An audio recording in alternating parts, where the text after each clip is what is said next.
What qualifies you as a top performer, or what are the traits or specific things that top performers have? Today we will share 5 things.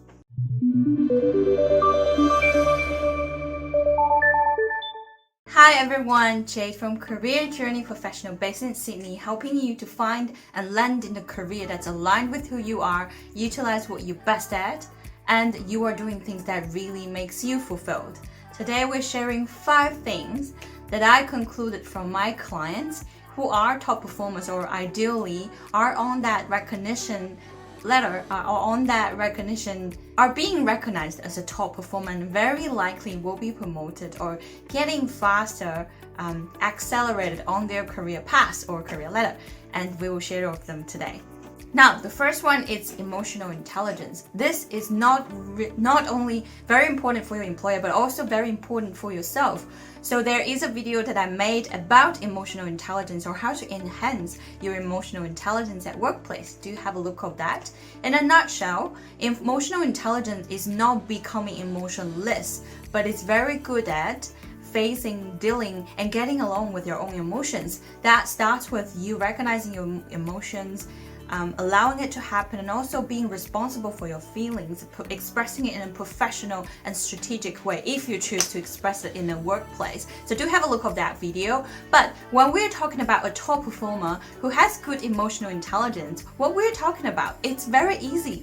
People like to work with you. They will like to work with you on project. They like to communicate with you. They like to have meeting with you. They like to engage in all kinds of work with you. And they would tell you, this could be your colleague, this could be your subordinates, this could be people from your industry, it could be people that you work with, collaborate with. They will verbally tell you, it's so nice to work with you. It's easy to work with you. It's very clear. Thank you for being so making it easy. Thank you for making it convenient. People would tell you that it's pleasant to work with you. And again, this is something I realized with the clients that I coached. They have this common trait that people started to tell them it's easy or it's very pleasant to work with them. Here I want to share something that's from one of the teachers that Oprah Winfrey, she learned from. At the end of the day, people won't remember what you do, but they remember how you made them feel. So it's very important to keep that in mind in all the communications at work, in all the in your interactions at work. Try to think from their point of view. Of course, the first priority is be responsible for yourself, your own feelings, your own agenda, your things that you want to communicate at work, but also think about how it would affect other people feel as well. So people remember how you made them feel. That's one of the common traits of a top performer. And the second one is you're getting positive feedback from various channels, from various functions, in various ways. Now, obviously, the most straightforward way is you're getting positive feedback from your manager, and this could be reflected very straightforward into your pay level, into your job title, into your career progression. But there are other things that's not so apparent, but you may be recognized, but you may not be aware as a top performer. So these are verbal recognitions or rewards, or people that's just giving you more positive feedback. Maybe from your client, they could make that effort, the extra effort to send you an email to your manager saying you provide excellent service. There could be people giving you gifts. That could be people just reaching out to you or to your manager, to your team, telling you that you are doing a good job. It could be other your colleague from other department, other people that you work with in the company also giving you feedback. These are all signs that you are behaving well. You're becoming a top performer. Now, third one, again, very straightforward. In terms of work, you are just becoming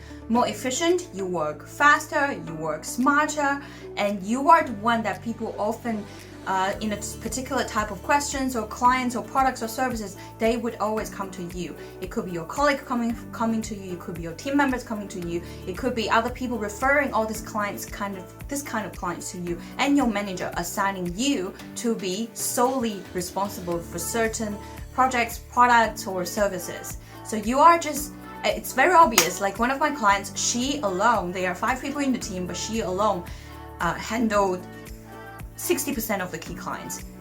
And in terms of revenue, that's 60 or 70% of the total revenue of the team. It's so obvious that she's handling the key clients. But it could be other things, is maybe you're really good at improving the process or writing down a guideline for the whole team whenever they need to follow for a particular process, and you're making it easy for the whole team. Or in turn, you making that process, creating a guideline sheet, is making that more efficient for your whole team, that you are working smarter in that way.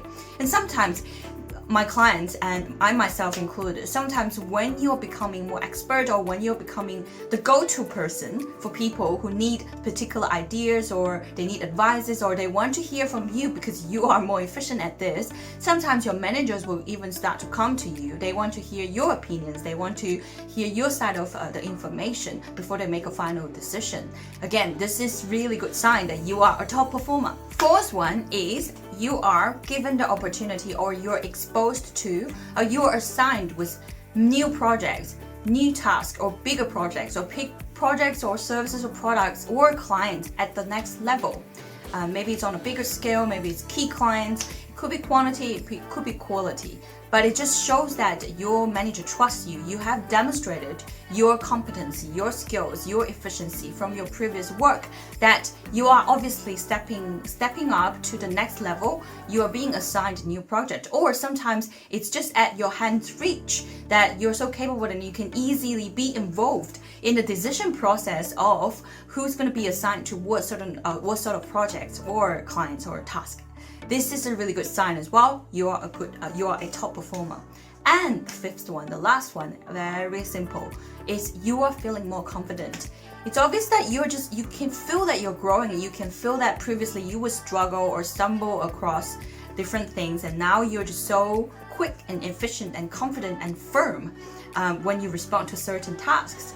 You will know that you're growing and that you feel confident in that way, and you will know that you're good at this, and you're having that opportunity to really demonstrate or utilize that in your work. So you're just feeling more confident. This will be really apparent in your performance review as well. I mean, if they are very quantified KPI, key performance indicators, from your every 6 months or every 3 months performance, it will be demonstrated in your performance figures. It's so obvious. So again, if you have any of those above or several of those factors above, then you are a top performer. And don't forget, these are all the good things and informations and good factors to present yourself in a better situation if you decide to ask for a promotion, or if you decide to have a conversation to your manager to ask for something that you really want. It could be just your job task, it could be more responsibilities, it could be next level pay rise, or even just changing job. Really good on you. You are becoming the top performer. I'll see you in next video. Bye.